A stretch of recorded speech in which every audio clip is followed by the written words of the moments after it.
What is going on, everybody? This is SWA Motorsports, Chris. I'm actually editing this video as we speak. This is going to be the beginning part of it, as you can see on the computer screen. This is actually the last bit of our videos that we had saved up because we've been so busy the past month, unfortunately.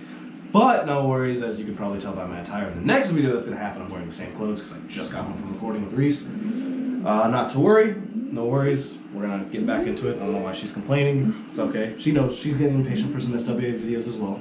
Anyway, we hope you enjoyed this video. There was a backstory behind this. We were at a veterans car show, and it was very, very interesting. And these guys brought all their old Fords out, and this one gentleman started talking about the engines, and I just got really excited and had to go there. So I apologize if it ends abruptly because my camera decided to die. So anyway, here's the video.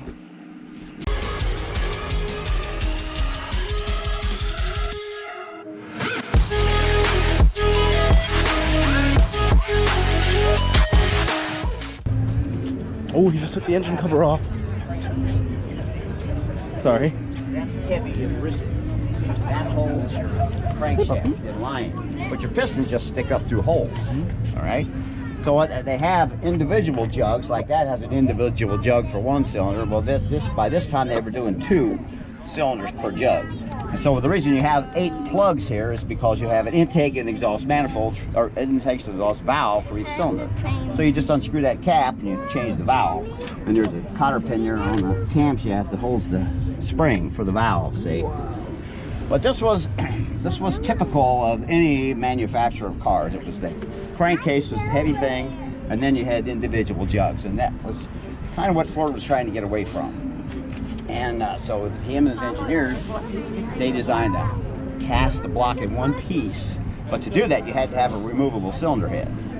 And that's what people said, you can't have a removable cylinder head, it leaks, it won't work.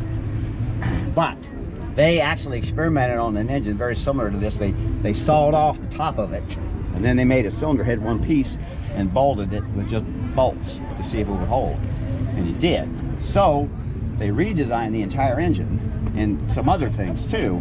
If you'll note, this steering wheel is on the left or the right, depending on where you're sitting. Yeah. Well, so that was pretty common for cars that had both sides, but and this is just my interpretation. You know, when you look at that car right there, if you 1903, if you was to buy that, it was $850 bucks.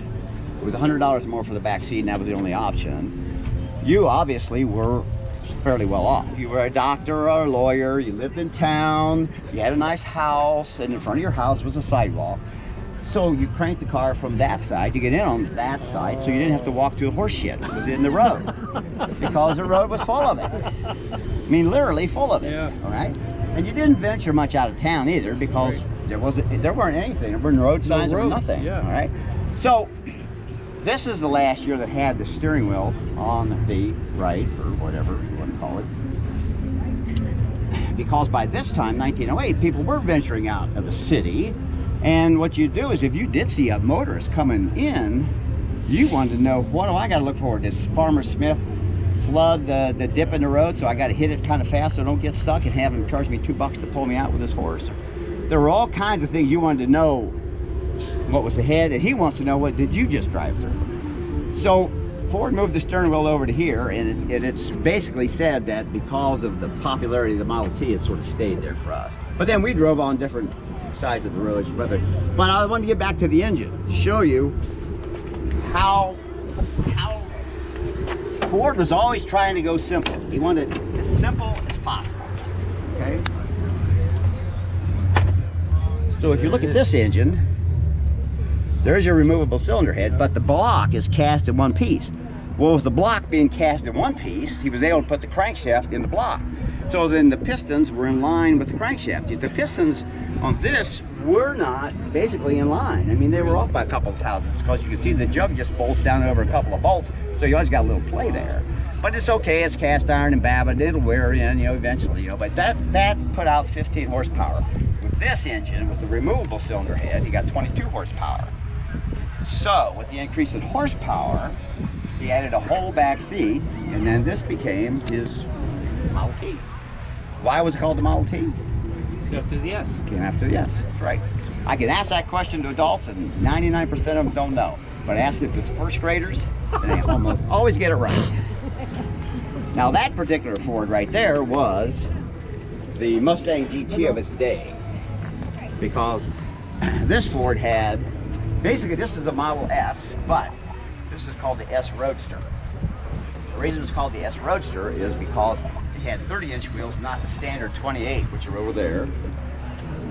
It had a body, a metal body formed this way, see? So instead of $700, this Ford cost you $750. But you got a mother-in-law seat in the back, because no unchaperoned girl would go out with a male without somebody being in the back seat to make sure. Hello! How you doing, Rick? Hi, guys. Buddy. Good to see you. Good to see you.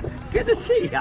Sorry, I'm holding court. Just holding court. That's good. Okay, so with the now the new improved 22 horsepower engine, he also was able to eliminate several other things. One, there's that water pump in front. He hated pumps of any kind. So there's no water pump on this. There's no oil pump on this. There's no fuel pump on this. All right. So obviously you don't have any trouble with gas, fuel, or oil unless you run out of it. Okay.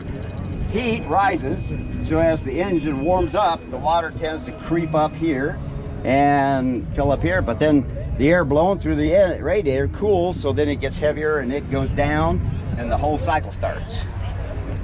The oil lays in the bottom there, and you have a magneto inside, and that splashes the oil all around. You got a 1/4-inch pipe that runs to the front of the engine, and then it just runs back in the dippers, you know.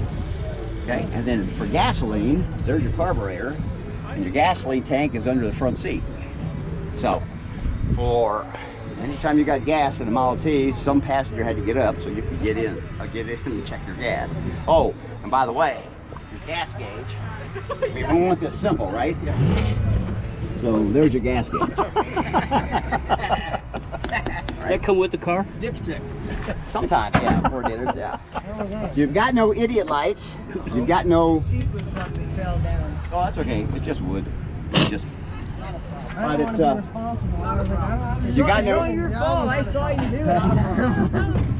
it. You got no idiot lights.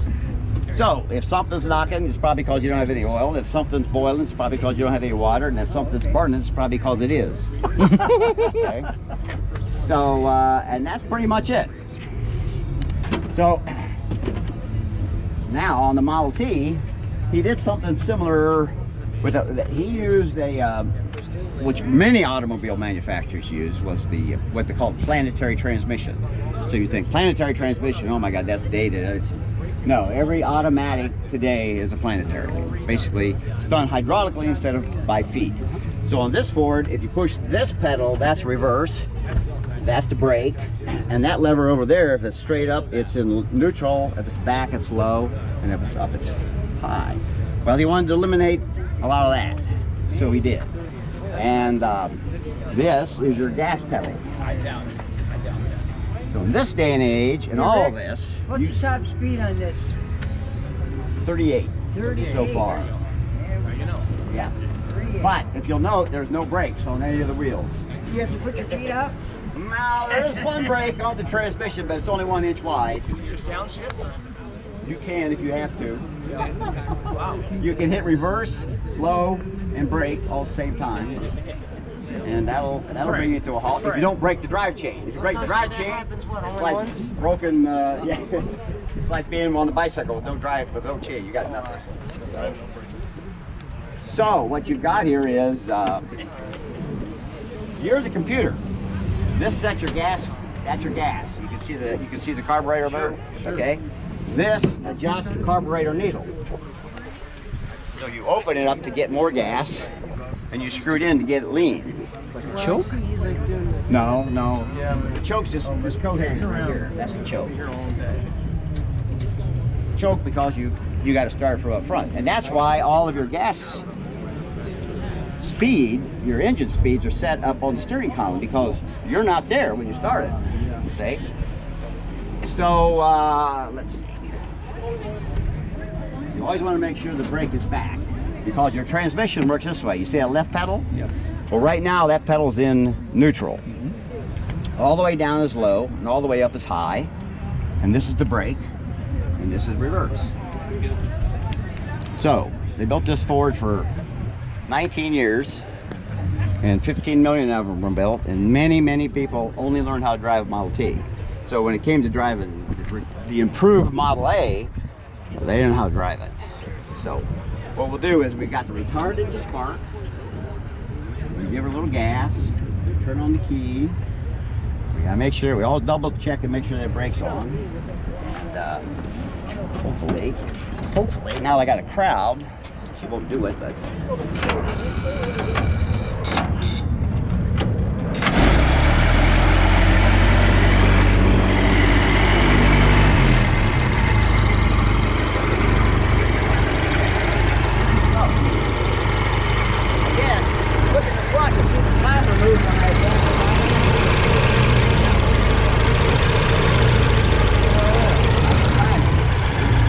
Don't want that advance when you're cranking it, because it'll fire and break your arm. Okay? So you retard it to start, down to run, keep your gas.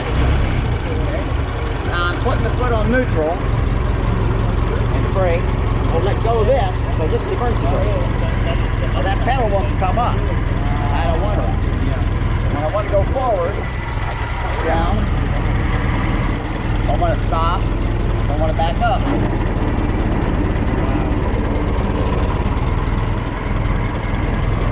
And if I'm in an emergency situation,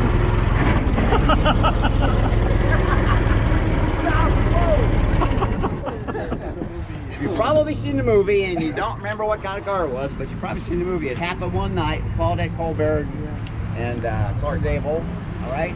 And he's trying to thumb a ride and he can't get anybody to stop. So she goes out to the street, she hikes her skirt up.